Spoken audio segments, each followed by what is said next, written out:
Salut, c'est François. Aujourd'hui, on se retrouve pour essayer une BMW. En fait, l'occasion s'est présentée parce que ma voiture principale était en panne et il fallait que j'ai une tractrice et je me suis dit que c'était un peu sympa et un peu intelligent de regarder un peu ce qui se faisait en véhicule hybride rechargeable. Donc, j'ai pu prendre cette nouvelle, vous allez voir en quoi elle est nouvelle, 330e. Donc, version hybride rechargeable, 184 chevaux plus 109 chevaux en électrique. Mon ami Christian l'avait déjà essayé il y a 2 ans. Et là, il y a quelques mises à jour, en particulier la batterie qui passe de 13 kW à 19 kW, donc qui fait que dans le réel, on passe de 40 km d'autonomie à plutôt 75, donc ça c'est plutôt une bonne nouvelle. Et puis il y a des petites mises à jour cosmétiques de détail et surtout à l'intérieur, vous allez le découvrir, il y a des choses aussi qui ont changé. Donc plus grosse batterie et en plus surtout par rapport à celle que Christian avait essayé, moi j'ai la suspension adaptative, dynamique et les vitres insonorisante, et ce qui est, vous verrez, je vous en parlerai plus tard, qui est carrément sympa. Donc on va faire dans le désordre, on va faire le coffre.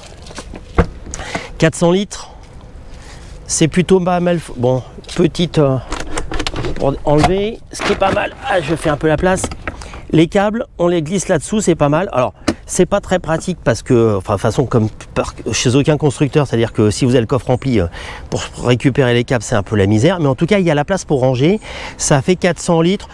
C'est pas délirant, mais mais il est très utile. C'est-à-dire la place et la forme est très bien. Et puis, ce que je vais vous montrer juste pour faire rigoler, alors ça prend un petit peu de temps, c'est qu'il y a le haillon.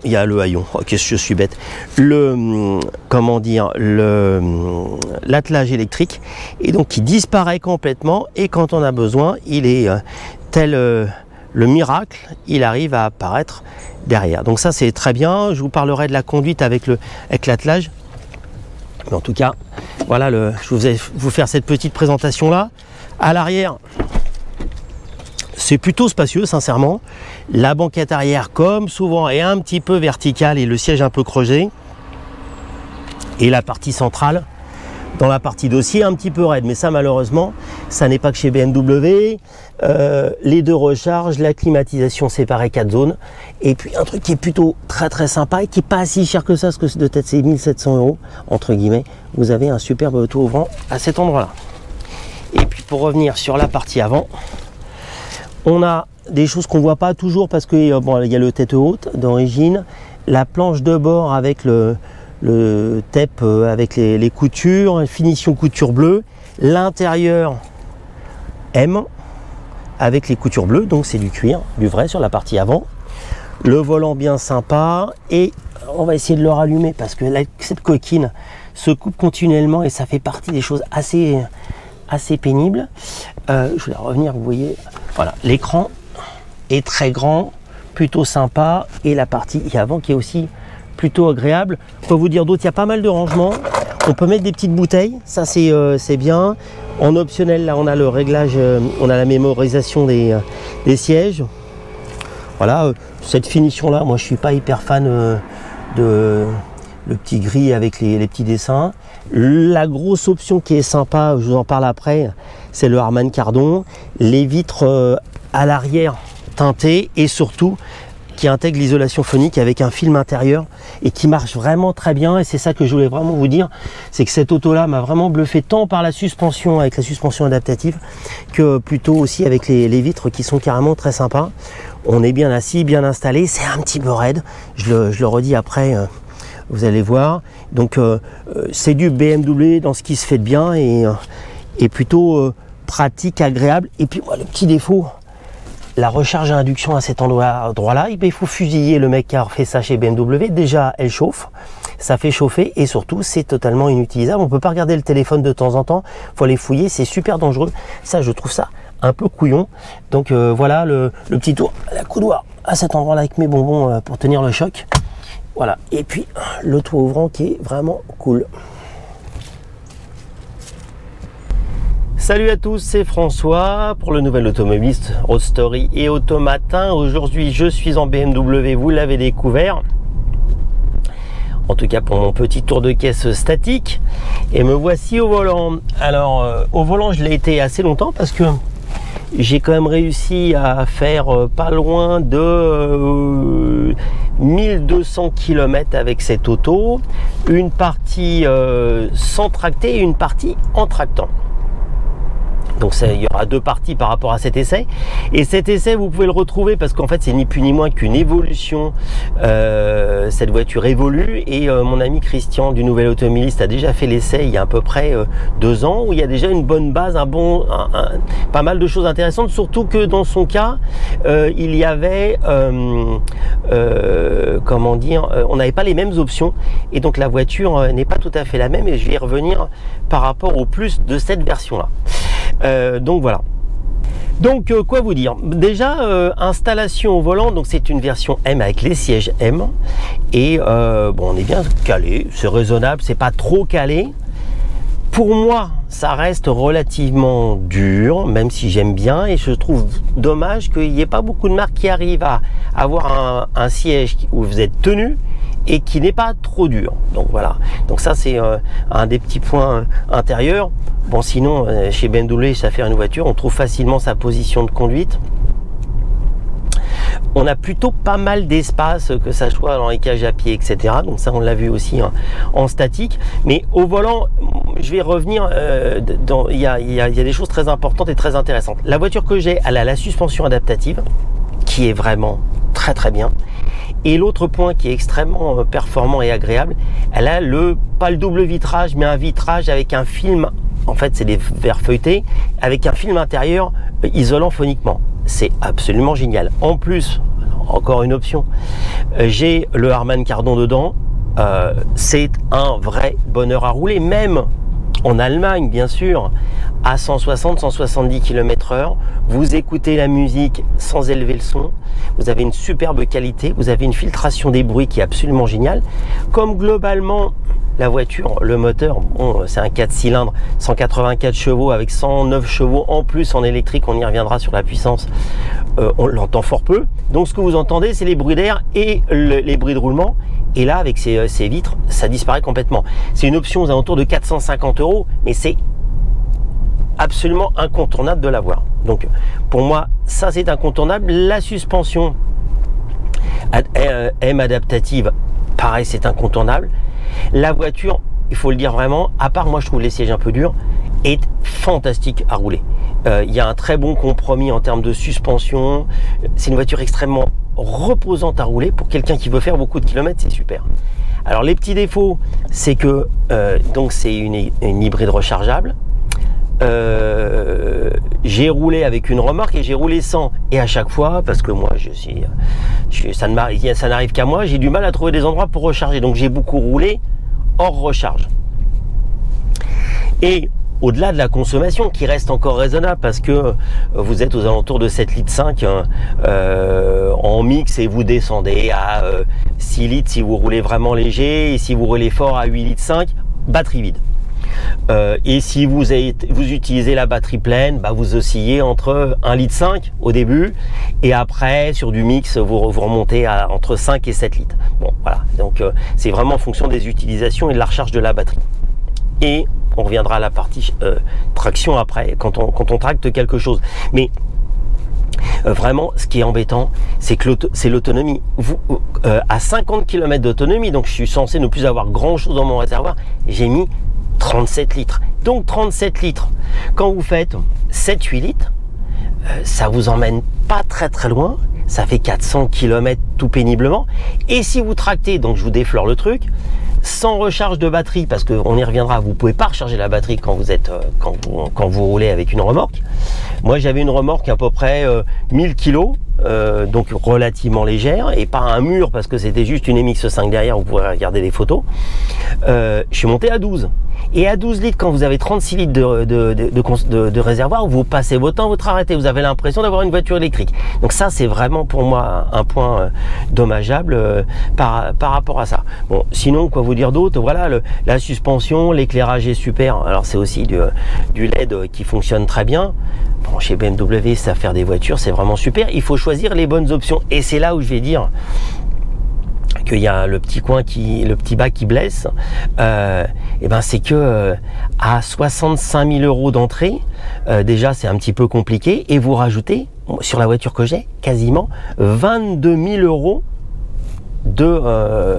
vous rajoutez 22 000 euros, pardon, je navigue entre les travaux, vous rajoutez 22 000 euros d'options.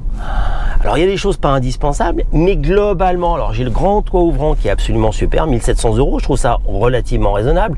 Je vous ai mis les vitres à 450 euros, pareil, le Harman Kardon à 1100 euros, pareil, je trouve ça raisonnable. 3000 balles dans le pack M, 1200 euros pour les superbes jantes en 19, tout ça c'est raisonnable. Mais quand vous cumulez toutes ces choses-là, ouf, pour avoir une auto. Alors par contre, vous avez une super auto avec des super options qui sont pas de l'escroquerie. Mais 88 000 euros dans une série 3 break hybride, bon bah voilà. Et vous reverrez mes prochains essais où j'essaye le Santa Fe, où j'essaye un CX-80, qui sont des SUV, donc c'est pas tout à fait comparable. Mais on est dans ces gammes de prix là, même inférieures. Et vous avez des prestations qui s'en rapprochent un petit peu. Et puis, messieurs, dames, constructeurs, alors je sais que ça vous intéresse pas de prendre du thermique, mais 88 000 euros, on commence à s'adresser à qui? Je sais pas. Mais bon, voilà. Donc la voiture, elle est très bien. Le coffre 400 litres, c'est juste ce qu'il faut, mais c'est plutôt pas mal. Vous l'avez vu, on peut ranger la charge. En parlant de recharge, j'ai rechargé avec de la prise domestique, donc en AC, donc sur la charge classique, vous pouvez monter à 11 kW pour une batterie qui fait 19 kW, 7 kW de plus que la génération précédente essayée par Christian, et qui nous emmène à peu près en full élec à 75 km d'autonomie et 100-120 en mix. Moi ce que j'ai fait 120 km où j'ai réussi à descendre la batterie quasiment à zéro, et en ayant consommé en moyenne 3 litres. Donc 3 litres d'essence pour 100 km en utilisant quasiment essentiellement la batterie. Donc c'est plutôt raisonnable, c'est vrai que c'est sympa. Et donc la recharge en prise domestique, et ben je vous mettrai l'écran sur la partie écrite, et ben vous vous retrouvez à mettre quasiment 10 heures pour recharger les 19 kW. Moi j'étais vraiment à 0,0, hein, donc c'est pour ça. Donc c'est pas très rapide quand on commence à avoir une grosse batterie. Et en effet, par contre, en 11 kW, ça pousse quasiment, on arrive à faire à peu près en 2 heures. Donc quand vous arrivez à un endroit, c'est vite rechargé. Mais vous n'avez pas l'option entre guillemets de vous dire, je m'arrête sur l'autoroute et je vais recharger toute ma batterie. Ça sera pas le cas. Et pour finir de parler recharge, un problème mais qui n'est pas spécifique à BMW, la prise de recharge elle est sur l'aile avant gauche. Vous avez une remorque, vous faites comment pour recharger sur autoroute? Ben vous faites pas. C'est-à-dire que vous passez votre temps, si vous voulez, à désatteler la voiture pour pouvoir aller vous brancher. On n'est pas sérieux. Donc ça c'est quand même un petit point qui est pour moi un tout petit peu dommageable. Parce que c'est quand même un peu le but de pouvoir recharger quand on veut au maximum pour optimiser sa consommation avec beaucoup d'électricité. Et surtout avec un budget comme celui-là, on cherche quand même un petit peu à optimiser sa consommation. Et donc en gros, ben, comme toujours, c'est intéressant si vous êtes à domicile et que vous pouvez brancher chez vous pour recharger tous les jours ou tous les 2 jours en fonction de votre utilisation. Pour compléter l'essai parti en tractant, donc avec la remorque et avec la voiture derrière, faut le reconnaître, la voiture est royale. La suspension ne se tasse pas du tout, la voiture n'a pas du tout tendance à louvoyer, à bouger, etc. C'est vraiment très stable, très agréable. Vous avez assez de ressources en termes de puissance, même batterie vide, pour emmener et rouler avec une remorque de 2000 kg. Plus gros, ça sera logiquement pareil. Voilà, vous avez l'attelage électrique qui disparaît dessous et est à 1300 euros, je crois. C'est pas donné, mais je trouve pas ça délirant par rapport à d'autres marques où un attelage électrique est complètement fou. Donc voilà, qu'est-ce que je pourrais vous dire d'autre? À l'arrière, on est plutôt pas mal installé, mais avec la banquette, le dos de banquette arrière toujours un peu vertical, je trouve ça un peu dommage. La partie centrale dure comme du bois, mais ça pareil, c'est l'exception qui confirme la règle dans les marques. Qu'est-ce que je peux vous dire d'autre? Voilà, il y en a dans cette version là aussi, on a la planche de bord recouverte de TEP pour que ça soit un peu plus riche. Et ah oui, et puis un dernier point, parce que je l'ai fait dans le désordre, je suis désolé. la charge à induction, monsieur BMW, faites quelque chose. Ça fait 3 ans que quand je mets mon téléphone sur vos recharges, le téléphone il chauffe et il est inaccessible, on ne le voit pas. Donc du coup je suis obligé de mettre un câble pour le recharger. Ça, je trouve ça un petit peu couillon. Et puis pour parler électronique et comment dire, aide à la conduite et interface homme-machine, ben, on va commencer par parler de les aides à la conduite. C'est plutôt du BMW, plutôt bien calibré, pénible, mais c'est pas de leur faute, ça bip, etc. Alors vous êtes obligé d'aller dans un menu réglage de conduite. Après vous arrivez sur des choses où ça va direct. J'enlève l'avertisseur de vitesse, j'enlève l'avertisseur de franchissement de ligne. Mais vous quittez quand même les yeux, la route des yeux, ça c'est quand même pas GG, donc faut le faire avant de partir, ça se remet en route tout le temps, donc vous n'avez pas un bouton direct qui est très intuitif. Ça je trouve ça un petit peu dommage, ou je ne l'ai pas trouvé, mais en tout cas c'est pas très clair par rapport à tout ça. Et puis pour finir, pour parler de l'aspect écran, l'écran est grand, il est plutôt bien configuré. Maintenant on utilise CarPlay, l'écran central fonctionne bien, c'est aussi intelligent, etc. Là-dessus pareil, c'est fluide, ça fonctionne. Le GPS d'origine fonctionne plutôt bien. On peut toujours pas avoir le GPS d'origine et le CarPlay. Moi je trouve ça dommage qu'il n'y ait aucun constructeur qui arrive à faire des choses comme ça. C'est juste l'utilisation, voilà. Mais le global interface, je trouve que ça c'est progressivement, BMW fait des efforts et essaye de simplifier son interface pour que ça soit plus intuitif, plus évident. Il y a encore beaucoup de boutons virtuels, mais c'est pas mal. Un petit défaut aussi, mais que je sais, je souligne que les défauts, la voiture elle m'a plu, hein, mais je souligne les petits détails. La ventilation au niveau 1, donc le plus bas, ça fait encore beaucoup d'air.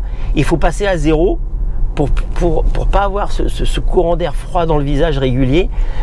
Ça je trouve ça, c'est un dernier point que je trouve un petit peu dommage. Bon, sinon tout ce qui est dégivrage, gestion de la température, ça fonctionne extrêmement bien. Ce sont toujours des gens qui savent fabriquer des autos. Et puis à l'intérieur, on en a parlé, c'est plutôt bien agencé, mais ça je vous l'ai déjà fait.